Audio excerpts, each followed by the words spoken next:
Kagitumba irafungurwa, abasore n'inkumi barinjira, u Rwanda rutangira kubohorwa icyo gihe, 94 biraba. Ejo bundi ku itariki ya mbere z'ukwa 10 azaba ari kuwa gatatu.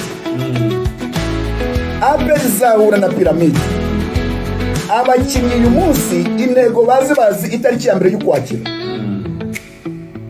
Ku biganiro byakozwe n'abayobozi.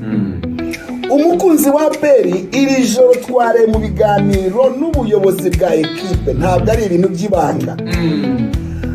Ubuyobozi bwa ekipe, ubuyobozi bw'abafana, twongera kwibukiranya itariki ya mbere kwakira. Buri muntu wese aruriya yafashe imihigo ayigiriye, arabadiye itariki. Uko inkotanyi zitadusebeje niko abakunzi b'ikipe batazagira gute, batazasebya APR ndetse n'igihugu. Bati bayobozi ikipe turabizi bareganisha fanda ikipe iziyo tariki rwose kandi bazi na Piramide. Ikindi kintu kizwi cyane nuko nta kabiri mu rugo rw'umuntu. Ubu none intego ruvuga ngo kirazira kabiri mu rugo rw'umuntu, kirazira gutsindwa kuri iyo tariki.